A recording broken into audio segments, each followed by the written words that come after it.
Viral. Alegasyon na maraming bank accounts si Atty. Vic Rodriguez dapat paimbestigahan, sabi ng isang sikat na political analyst. Trending ngayon sa social media.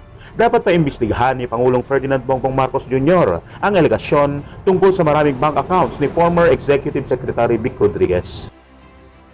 Ito ang inihayag ng isang political analyst na si Ado Paglinawan sa panayam ng Sunshine Radio. Ani Paglinawan, mas mainam na ngayon pa lang ay imbestigahan na ito bago pa tuluyang maging Presidential Chief of Staff si Rodriguez. As of July 2022, this couple will trigger. So this why allegedly reportedly had 29 bank accounts and 40 bank accounts worldwide. Saan-saan yan?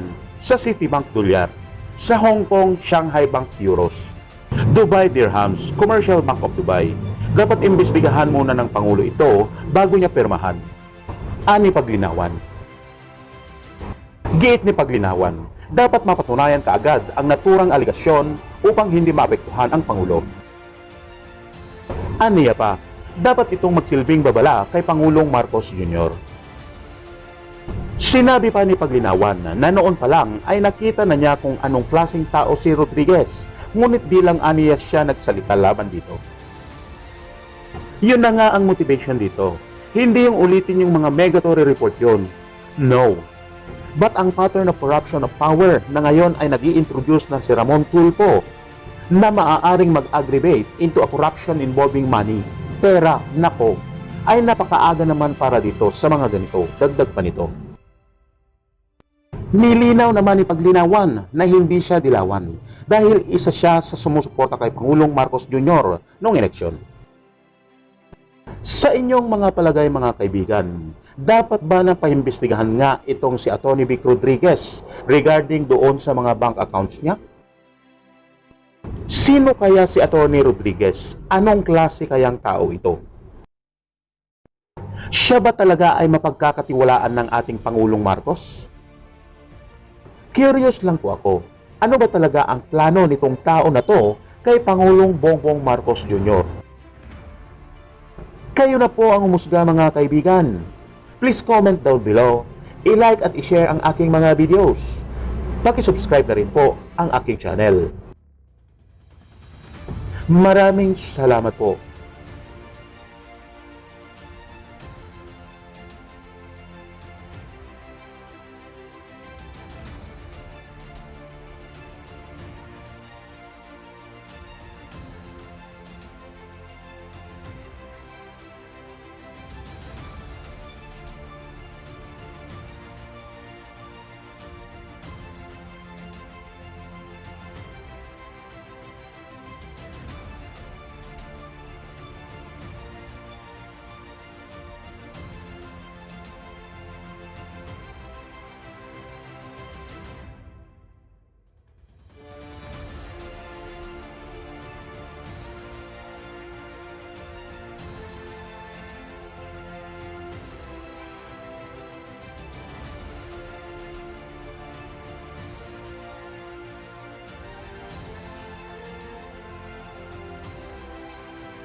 Ito ang balita ngayon. Trending ngayon sa mundo ng social media. Matapos kutya-kutyain at laitin si President Bongbong Marcos Jr., pinalakpakan sa Amerika.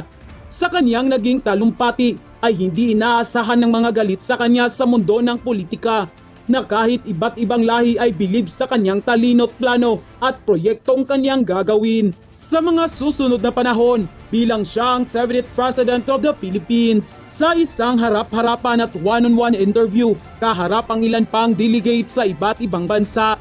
Pinamalas at pinakita ni President Bongbong Marcos Jr. ang kanyang angking talino at pagpaplano kung paano mas mapapaunlad ang buhay ng bawat Pilipino sa kanyang termino. Marami ang nasa New York City ang pumilib at sobrang humanga kay Bongbong Marcos Jr. at tila nagpapakiwari na hindi naman raw totoo ang chismis na wala itong alam. Dahil sa kanyang mga pahayag, kitang-kita raw ang isang pangulo na handang magsakripisyo at magplano para sa ikauunlad ng kanyang kapwa Pilipino.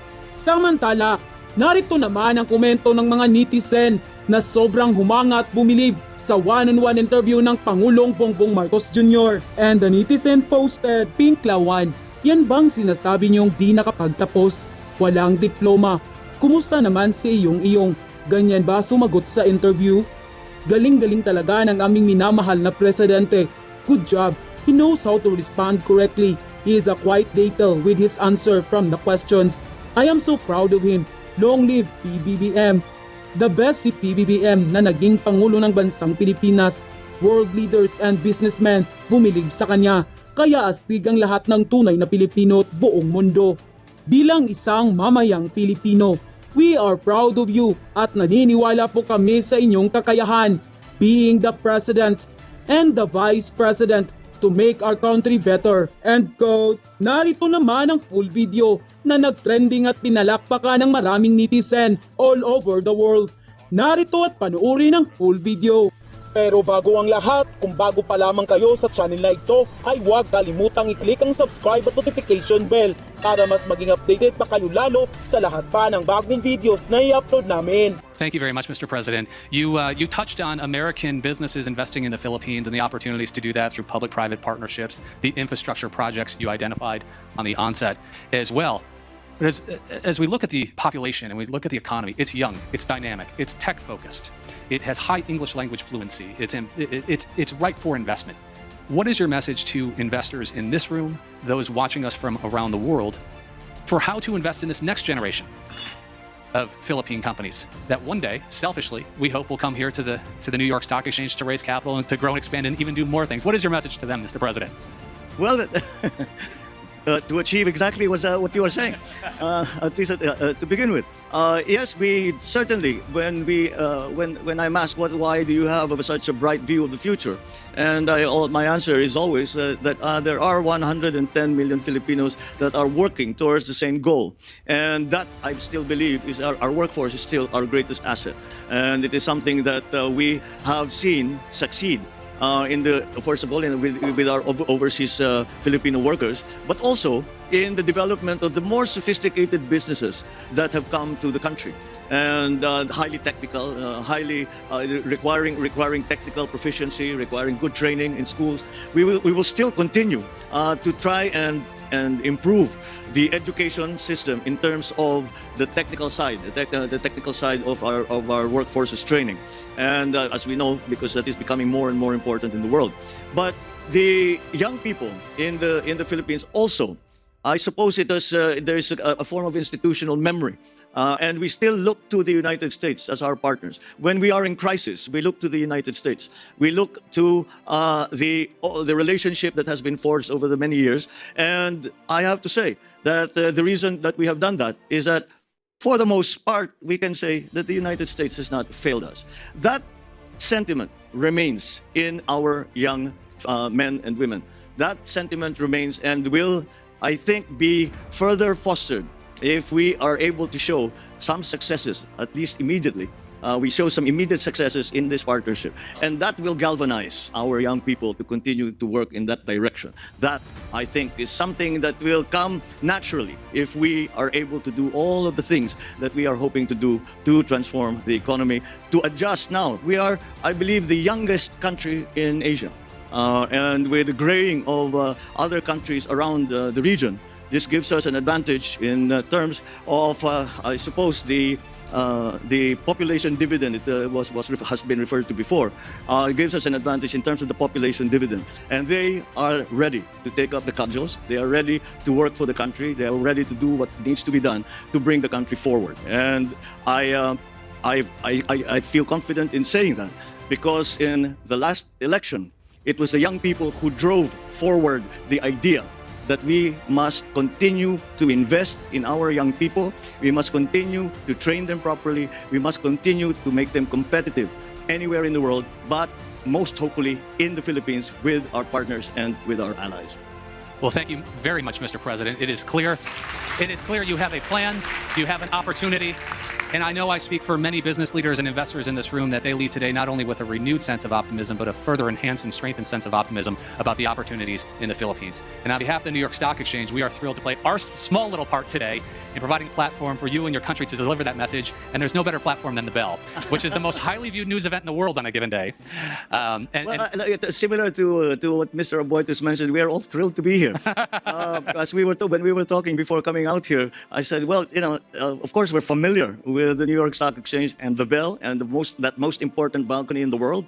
But we had always watched it from afar, and to have the opportunity to be here personally and to be with all of you in the New York Stock Exchange has been a great opportunity and a great pleasure. Well, wonderful. Thank you very much. It is our honor to have you here, Mr. President. Thank you all for being with us today, and we'll make our way down and ring that bell, Mr. President. Thank you very much.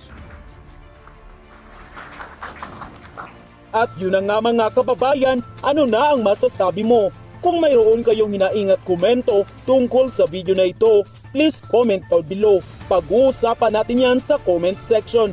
At kung nagustuhan nyo ang video, ay huwag kalimutang mag-iwan ng like at i-share na din para mas marami pang makaalam sa makabuluhang video na ito.